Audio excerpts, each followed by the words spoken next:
Petty revenge. Block the street. I'll just leave my car there. I went to visit my parents last week and saw their neighbor's old car parked there, which reminded me of the one and only interaction I had with him about 21 years ago. The neighbor still has, I just saw it last week, a very old car in somewhat decent shape. I'm sure holds sentimental value for him. But it's not a fancy or rare model, just old, maybe late 70s or early 80s. At the time, my wife and I had just married, and we were saving money by living in an apartment that belongs to my parents, right next to their house. Both my wife and I had each our own cars, and on that Saturday, I needed to take mine to the shop for something simple. An oil change or similar, I don't remember exactly what. We planned to drop my car and then go have breakfast nearby, so I drove my car and my wife followed me in hers. As I was driving down the main avenue, I hit some traffic, so I turned onto a parallel, narrower, one-way street. That's when I came across this idiot, going the wrong way and blocking the entire road. In front of him was another car, facing the correct direction, unable to pass. The driver of that car honked and yelled, but the jerk refused to move. After a while, the frustrated driver gave up, backed out, cursed at him, and left. I pulled up in front of him and honked too, but of course, he didn't budge. Instead, he started tapping his fingers on the steering wheel, clearly showing that he had no intention of moving. Then I looked in my rear-view mirror and saw my wife waiting behind me. That's when I got an idea. I shut down my engine, exited the car, locked it, and yelled to the guy something like, "Good luck" or "fuck you," I don't remember. I hopped in my wife's car and told her to back up. She was confused at first, but quickly caught on, put it in reverse, and we drove back to the main street, leaving him stuck there. The look on his face was priceless. We drove one block down, then looped around from the other end, technically also going the wrong way, to see what he was doing. Sure enough, he was struggling to maneuver his car around mine. The only way he could get out was by reversing and making a U-turn. As he was doing this, he spotted us parked nearby, watching and laughing. His jaw dropped. I threw in a snarky remark, got back into my car and drove off, this time in the correct direction. A few weeks later, I was driving in the area, and I saw him with the flashers on and the hood up. I drove a pretty common car and slowed down as I got near to him. He approached me, and when I was very close, he finally recognized me. I gave him the finger and sped away. Last week, I saw he still has that same piece of junk parked outside his house. I can only hope it's stranded him many more times over the years. Petty revenge. Driver paid tolls in pennies. I made them wait while I counted. I was working for the toll authority before they got rid of them for Ease Pass. This guy comes through with a toll of about $5. He raised his cupped hands up towards me, full of pennies and nickels. Once I took them, he said, "Here you go. Enjoy counting," while laughing to himself. So I told him, "Enjoy waiting right there until I'm done counting. Otherwise, I'll call the state troopers to bring you back." He pouted the entire time while I stacked pennies and accidentally knocked them over, having to start again a couple times. He was over by 20 cents. I gave it back to him and said, "Here's your change. Aren't you glad you waited?" Edit for those worried about the people behind this guy. It was a slow day. No one was waiting but him. Petty revenge. Don't use the bedrooms. Back in the 80s, when I was in high school, my parents went away for a long weekend. This seemed like a perfect opportunity to make some bad decisions, and I invited a bunch of people over for a party. I told everyone that there was no smoking inside, and the bedrooms were off limits. I actually locked my parents' bedroom door. So after we cracked the first keggage was 19 at the time, and everyone is feeling pretty good, I noticed that my buddy Mark had disappeared, along with his GF. I was selling the glasses and taking money, so I couldn't really abandon my post to look for him. Plus, there was a really cute redhead I was talking to. I finally had to chase the last couple people out at about 230. When I went upstairs, I noticed that my bedroom light is on. I go in and Mark and GF are naked in the bed. I am mildly pissed, but I crawl off and sleep on the couch. Next day, I notice that my sheets are full of blood. Not only the sheets, but the mattress pad, and the mattress is stained too. So is one of the pillowcases. Later found out she was menstruating, pillow under ass. I flipped the mattress over to hide the spot and put the sheets in my car. I wasn't really mad at Mark. It was their first time for both of them, and I don't think he cared if she was on her period or not. But I had to let him know I was pissed at him. So I took those bloody sheets and pillowcase and went over to Mark's house. We were pretty close and stuffed them down the laundry chute so they got stuck. His mother would have to make an effort to get them free when she did wash. And she did find them, and she wasn't a dummy. Mark was grounded for like 3 months. He was mad at first, but I think he got the picture. Petty revenge. I don't want your roof inspection, but I'll happily take your grocery points. There is a local roofing company that has a flood the zone advertising policy. Flyers on mailboxes were in an HOA where you need to called in. Endless posts on Facebook groups and Nextdoor and phone calls. Although I am on the do not call list, I've gotten a few calls from them. I asked where they got my number as I was on the DNC list, and they hung up on me. My local grocery chain has a point system at their gas pumps. Punch in your phone number and you get 10 off a gallon of gas for each point you've earned buying groceries inside. Points expire after a month, and as I am often away from home for a few months, I have to buy lots of groceries to earn enough points to get cheaper gas. As you use the points for a gas discount, those points drain away. I often don't have enough points for the gas discount, especially when I first get back home. When I got back home 2 weeks ago, this was the case. By funny coincidence, the roofing company had called me that morning, which is when they had hung up on me. I looked back at their number and on a whim punched it into the gas pump. Voila! I now have enough points to get the gas discount. It's only $2.50 worth of points, but they're now subsidizing my gas discount. I hate spammy advertising. Petty revenge. Neighbour put up cameras pointing into my bathroom and bedroom. Final update, hopefully Neighbour has cameras pointing at my windows. If I could post a photo, I would. However, I did what the comments said and I put up a 2x4 with plywood with 2 lights and wind chimes to block her camera. I got 3 other neighbours that have had issues with her, and we all hung out in my yard and built it. I'll be going to their place to help build one there too. She came running out, screaming, while on the phone with the RCMP. She told them I was drilling into her retaining wall, which was never brought up that it could even be hers. It's clearly in my property, and 4 officers came over within 5 minutes. She yelled at the officers the entire time, while one officer came and talked to me and the other neighbours. They stated that they can't do anything about the sign or cameras, but that I should go to the city and take it to court, so I will be. The officer was incredibly polite and thoroughly explained what I can and can't do. So if you are in BC and dealing with something similar, here is what the officers told me is allowed. You can have cameras pointing into your neighbour's yard, but any cameras pointing into windows is considered voyeurism, and you can be taken to court over it. You are allowed floodlights, and you can block cameras all you like. For the cameras on my fence, she has been told to take them down, and if she doesn't, I can go ahead and take them down without damaging them and place them on her doorstep. As for the damage to the fence, that is up to the court to decide. Laser pointer or anything else that can potentially damage the cameras are not allowed.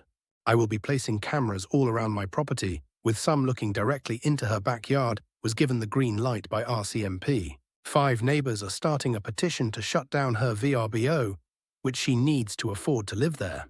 Fuck bullies. Petty revenge. Dog abusing neighbour gets car plowed in. Our neighbour has 2 dogs that he leaves outside. No issue there. I often look at them out the window while I'm doing dishes or walking into my living room and chuckle at how cute they are. Well, one day I had the misfortune of witnessing my neighbour drag the dogs to their outdoor doghouse, and I could see the shadow of his leg repeatedly kicking over and over while the dogs cried out in pain. I was stunned and felt sick. It all happened in seconds. The dogs had torn up his UPS package and strewn the contents around the yard, and he was furious. I thought about making a report, but I don't have proof and didn't technically see it. So I decided that if I ever saw torn-up packages again, that I would wait with my phone camera out, catch him in the act, and turn him in. My mum, on the other hand, mentioned it to one of the city workers she's on good terms with during a conversation about the man. Well, lol. We just had a blizzard, and that city worker was clearing the roads.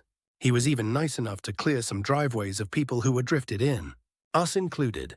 But our dog neighbour had just cleared his driveway with a lawnmower that had a plow attachment on it. The city guy who heard our neighbour beats his dogs came by and buried our neighbour's driveway with a mountain of snow. Our neighbour was pissed and drove his car through his yard, leaving gouges in the soil where his tyres spun out. He ended up having to rent or borrow a skid loader to clear his driveway. I wish this sub allowed photos because I got one of the snow mountain and one of our Neighbour with the skid loader. Edit, thank you guys for the encouragement to report him. I will give animal control a call and make a report on him. I wasn't sure if it would be taken seriously, but you guys are right. Thank you all. Petty revenge. Overbearing MIL wants to guilt trip my wife and mess with our home. Absolutely not.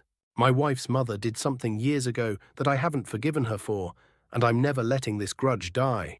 When my wife and I first met, her mother was used to being very involved in her life. She had a key to her apartment, which quickly became our apartment. She was used to seeing her at least once a week. She was used to bossing my wife around like she was still a child, despite my wife being well into her late 20s. All of that classic overbearing codependency bullshit, mother stuff, was taken care of with a lot of therapy and hefty boundaries, which made life a lot easier for me, much to the dismay of my mother-in-law, who was no longer getting her way. I noticed she started to make some comments about our home, how she hopes nothing goes wrong because she won't be able to come in and help us without a key anymore. Lol. Or how if she was involved in choosing what colors to paint our apartment walls, it would match better. Little rude, passive-aggressive things like that. The last straw for me, where I decided I really just couldn't handle this passive-aggressive, entitled shit, was when she came into our apartment, when my wife and I were exhausted from a week of work and didn't really feel like entertaining. But her mom guilted her into hosting, and then my mother-in-law used our toilet and turned the orientation of the toilet paper. What kind of self-important asshole comes into someone else's home and changes their toilet paper orientation? The fuck? So anyway, this was almost 15 years ago, and every single time we were invited to their home after that, which was way too fucking often, I changed every single toilet paper orientation in their house, all 3 bathrooms. She's never brought it up with either of us, and she's never touched our toilet paper orientation ever again since that day. But I'll never stop. I hope she knows it's me, and that she's going to have to be fixing her toilet paper orientation for the rest of her days, as long as she wants to be a menace in my wife's and my life.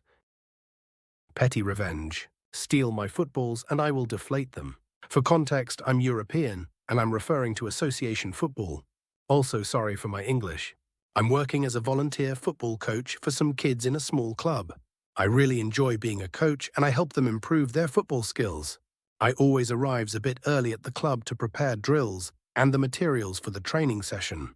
There is another coach at the club who is a real jerk.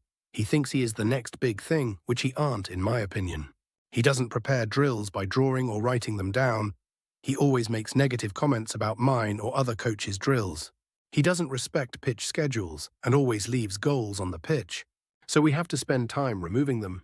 He also loses balls and other materials all the time. I have tried to talk with him about this, but he keeps saying that he has more coaching experience and that he has been at the club longer than I have, so I just have to get used to his way. The final straw of his behavior was when after a training session my team couldn't find some of our footballs.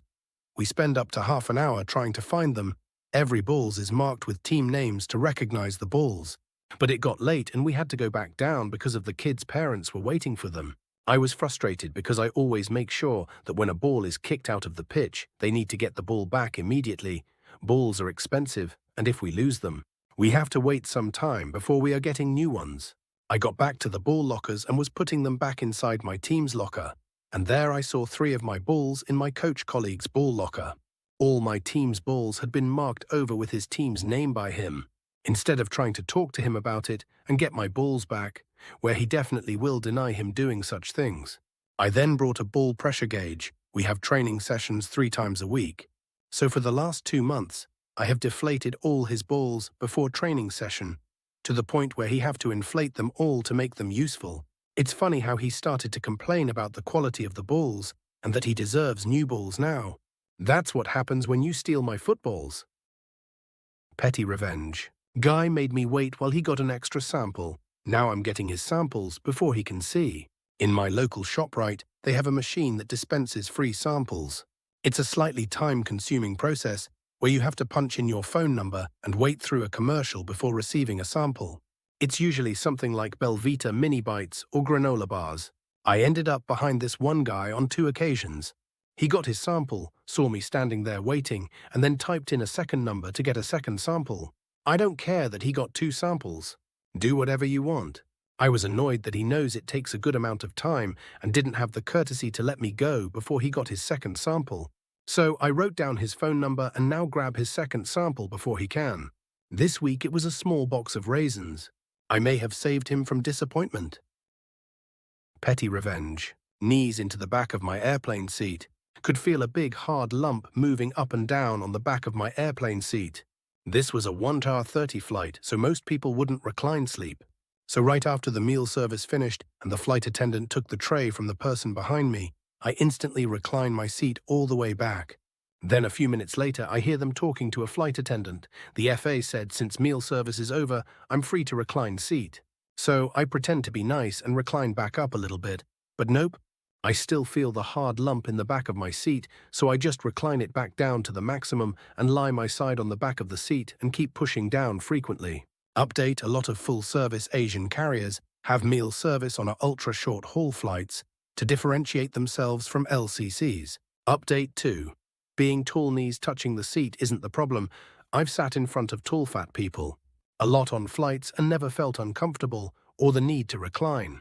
It's when you aggressively push your knees into the seat back and forth and shake, or you're pushing your water bottle hard, object back and forth constantly into the seat pocket that's annoying. I only reclined because they did that, hence name of the sub, Petty Revenge. Petty revenge. Truck driver wanted to be a jerk, so we gave him a taste of his own medicine. This happened last summer when my girlfriend and I were driving back from her sister's house. It was a long drive, and since we left late at night, we ended up on the toll roads around 1 or 2 in the morning. At first, we noticed flashes of light in the distance and assumed it was heat lightning since it was summer, so we didn't think much of it. A little while later, we got behind a semi-truck on a 2-lane road. When we switched lanes to pass him, everything seemed fine, until he moved behind us and started flashing his brights at us non-stop. That's when we realized that the heat lightning we had been seeing was actually this guy flashing his brights at every car in front of him. On top of that, he started honking at us. Stunned, we switched lanes to let him pass, and as we did, he flicked us off. At that point, my girlfriend decided to stay behind him because she didn't want to drive next to him. As we continued driving, he did the same thing to another car. After a few minutes, I joked that we should give him a taste of his own medicine. My girlfriend said yeah, and she started flashing her lights at him, honking, and then sped past him. I even flicked him off.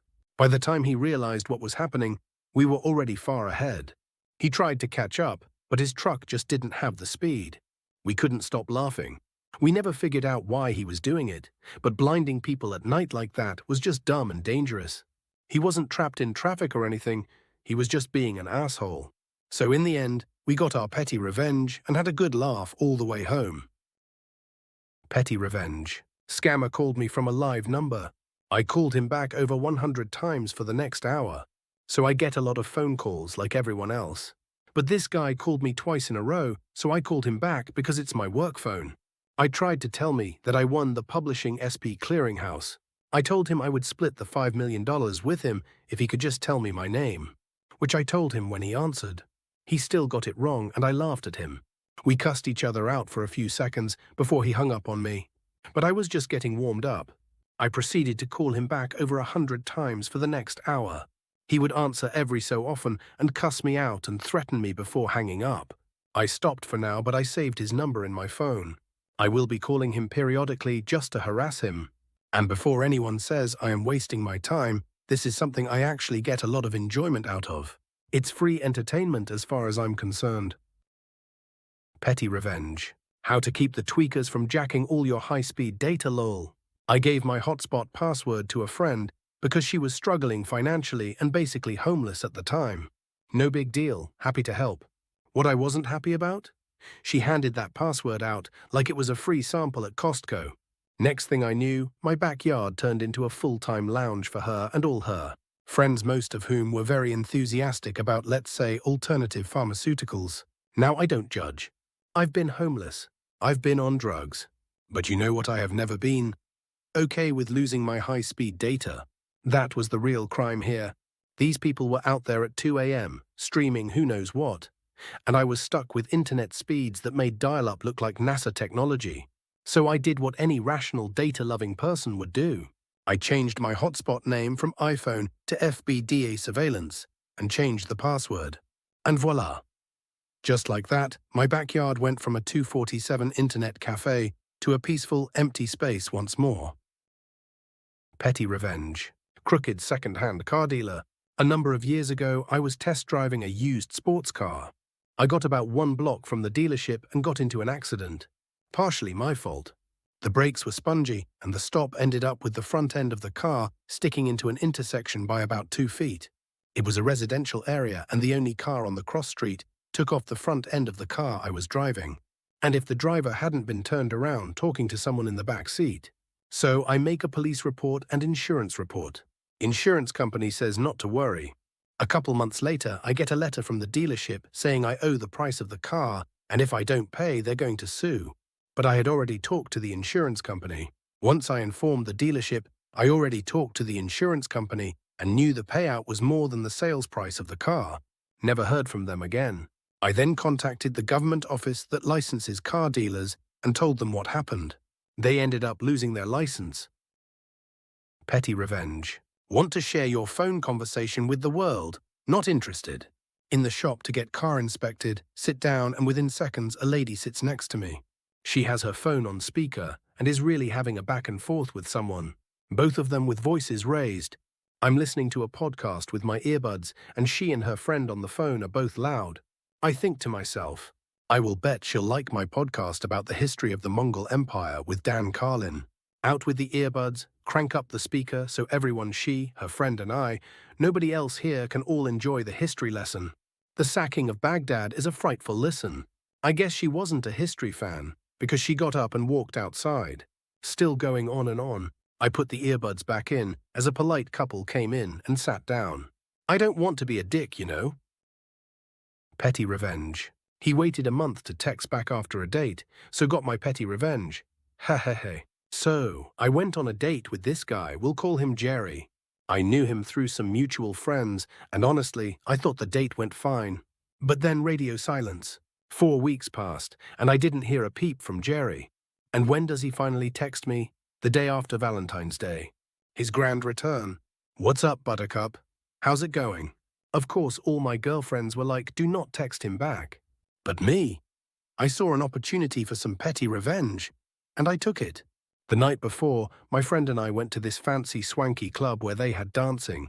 That's when inspiration struck. I decided to create an entirely fictional club member who danced with me all night. Enter Ben, the perfect gentleman. I texted Jerry back. Hey Ben, I'm great, had such a fun time last night. I can't believe you've never danced before, you're a natural. Also, thanks for showing me the rest of the club, such amazing art. Of course, I couldn't stop there. I had to fully commit.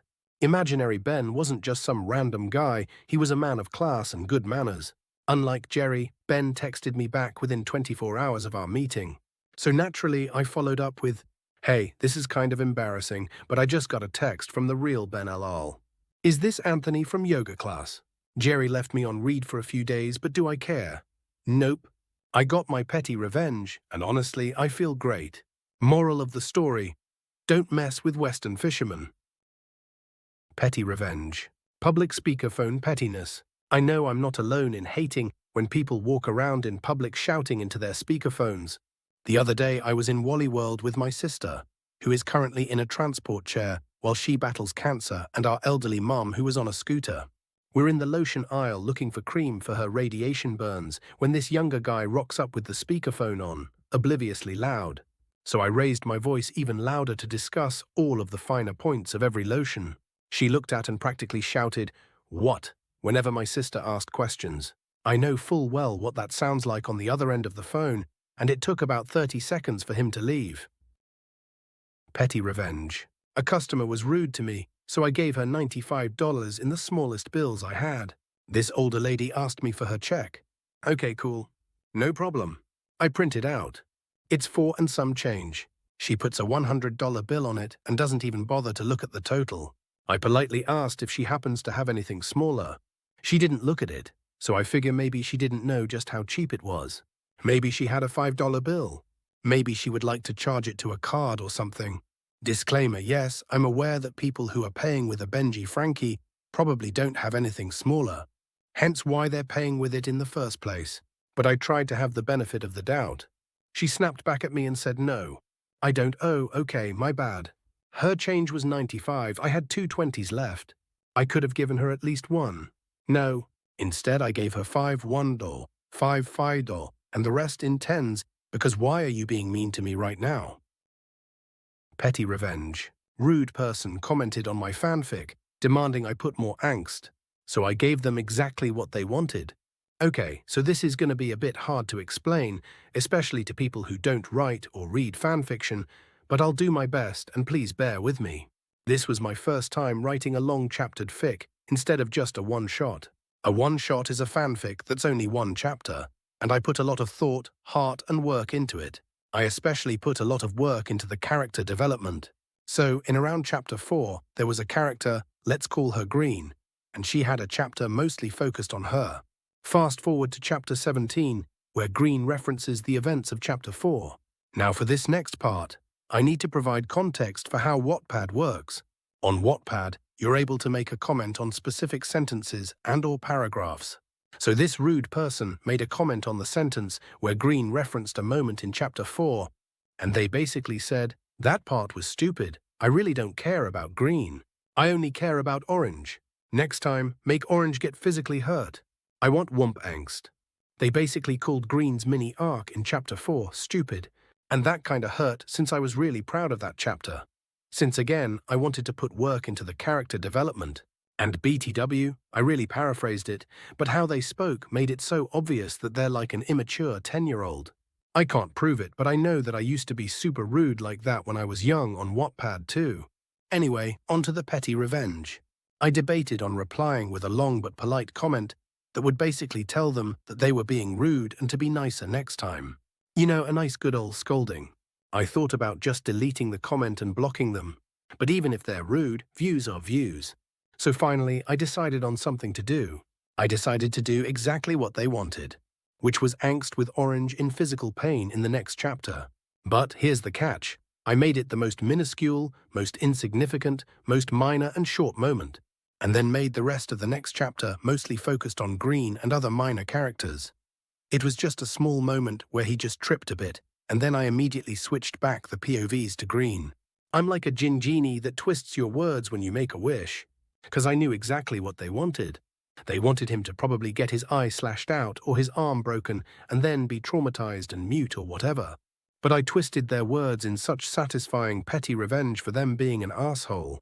Look, I'm fine if they didn't like a certain part of my fic, but they were acting like a brat and demanding things like a toddler. So like, nah, I'll give an update in the comments if they ever say anything worth noting again. Edit, look. Y'all are super nice and all, but trust me when I say, I really don't need advice, haha. I can handle myself perfectly fine. I'm not a mat for people to walk all over on. Most of the time, I will just ignore these types of comments, but this time, I just wanted to have fun with it and get some petty revenge, lol. Petty revenge. eBay buyer defrauded me. It was only a $20 vintage sugar dispenser, the kind you used to see in diners. Anyway, this cat really set me up. First, he complained that the price was too high because of a blemish and could I reduce it. I wanted to move it, so I did. This was part of leaving a trail in case it went to eBay court. Then he came back and said the lid was a cheap Korean lid. It wasn't. He substituted a pic of a cheap lid that was not mine. Unfortunately, my picture was not definitive, so I knew eBay would take his side. So he asked for a return, and I figured it best to give it and be done with him. But I'm not done with him. I did some research on the fellow and learned that he runs a small business restoring furniture. I thought about writing poor reviews about his restoration business, but that would be dishonest and set me up for a civil suit. Instead, I have periodically written him messages to his business, saying I saw an online review about the whole sugar dispenser issue and asked him if it is true. Note, I never wrote a review. Anyway, I write him every few months posing as a different person, never giving him the review website, and ask if he really defrauded someone on eBay. He is starting to get really pissed off. I couldn't believe all the work he put in to scam me out of a cheap sugar dispenser. He did teach me a valuable lesson. Problem with a customer before the sale often equals a problem after the sale. Petty revenge. The things we do to get through the day. My ex and I had a messy breakup a couple months ago. His login information for Hulu was still on my phone. His family had logged out my device but didn't change the password. So I logged in and changed his name to Tiny Whiner. I checked back maybe a week later and it was still there.